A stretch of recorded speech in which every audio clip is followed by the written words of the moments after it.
Hi, I'm still in Los Angeles, still making my way to Thailand, slowly but surely.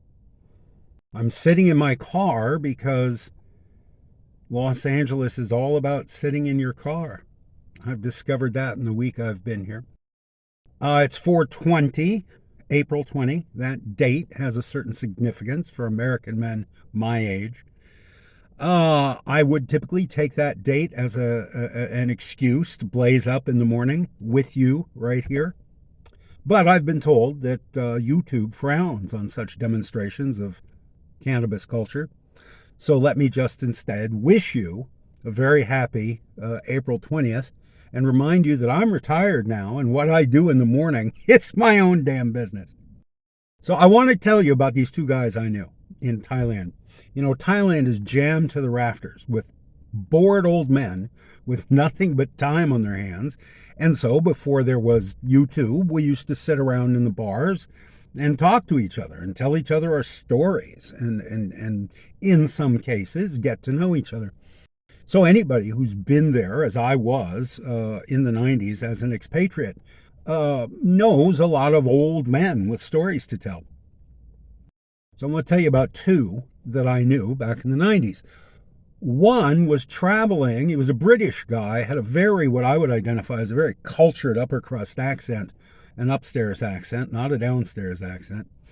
And he was traveling under the name Pendragon. No first name, just Mr. Pendragon.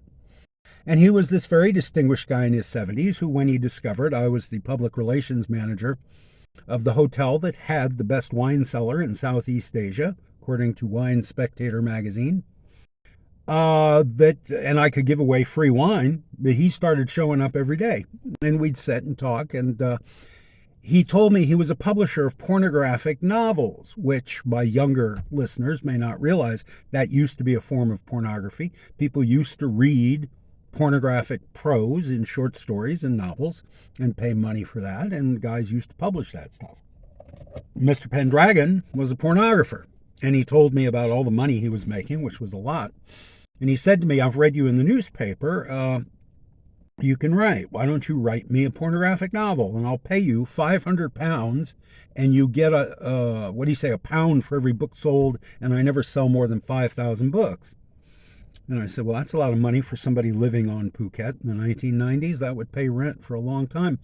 So I started writing a novel for him. I wrote 2 chapters. Now, he gave me some novels to look at. His bent was very serious, hardcore BDSM. A lot of spanking, a lot of pillaring, a lot of whipping, a lot of screaming. And he said that the guy who wrote the most novels was a master of the hounds on a big estate, and that was seasonal work. He only hunted foxes certain times of the year. And so the guy had a lot of free time. So he wrote pornographic BDSM novels. So I was reading this stuff, and he said it's very formulaic.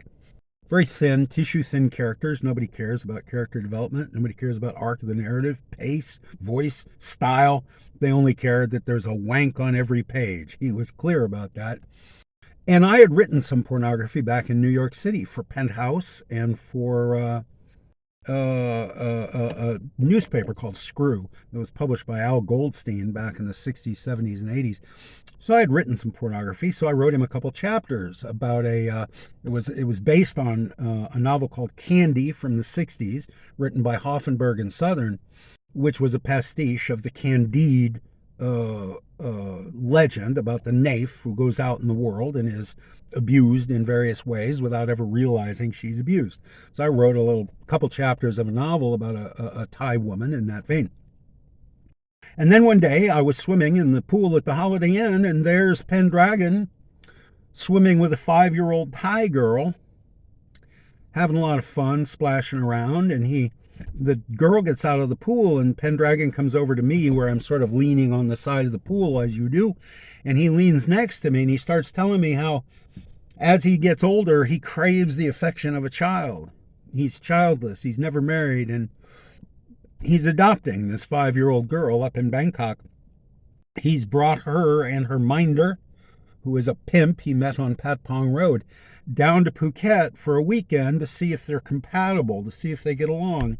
And if they do, he will buy a condo in Bangkok and install this 5-year-old girl and her pimp in this condo. And when he's in Thailand, he will live there. And I said, thank you very much for wanting me to write a book for you, but lose my business card, forget you ever met me, don't ever mention my name to anybody, and goodbye. And I got out of the pool, and I never saw Pendragon again. So that's the first guy I want to tell you about. The other guy is named Mr. Brown, and he was a guest at the boathouse where I worked. He came every year for 3 months and stayed at the boathouse.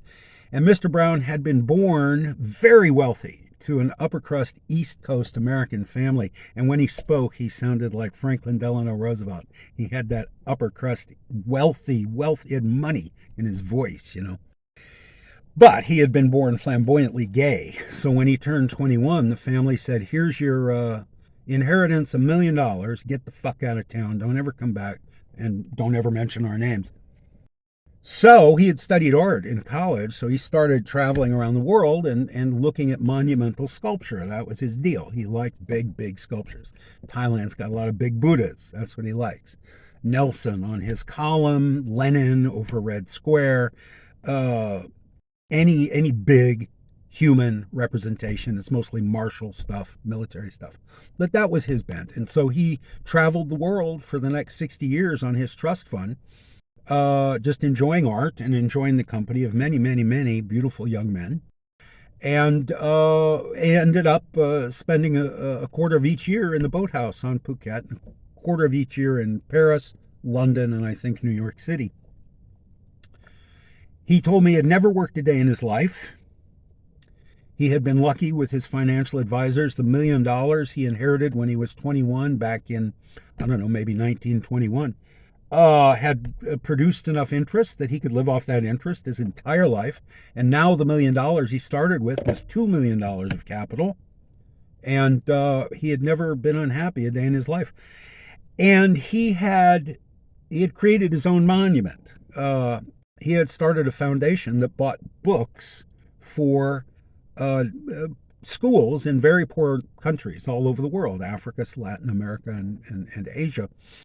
And boxes of books would be delivered to elementary schools and junior highs and high schools all over the world, and there'd be a sticker inside each book that said, this book was provided by Mr. Brown.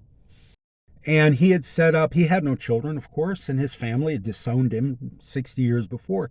So all his money was in this foundation, and when he died, which was going to be fairly soon, he was fairly old when I knew him, all that money would continue to produce boxes and boxes and boxes of books for poor schools. So here's why I'm telling you this. Life's about choices, right? Yeah, we all know that. When you're an old man and you come to Thailand, as I intend to be and do, you are faced with choices. What kind of old man do you want to be in Thailand? Do you want to be Pendragon, adopting a 5-year-old girl brought to you by a pimp you met on Patpong Road, who, if there's a God in heaven, as soon as Pendragon put that little girl on his lap, that pimp took a picture and then took Pendragon for every fucking penny he ever had? Or do you want to be Mr. Brown, who got through life without working, without struggling, without striving, simply by living within his means and being happy and leaving a monument, a legacy that anybody can be proud of? Which kind of old man do you want to be, Steve? Or is there something in the middle?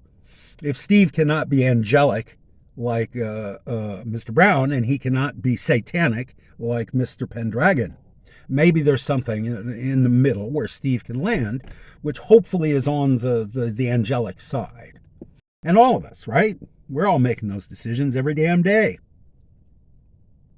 So that's all I wanted to say. We've got these choices.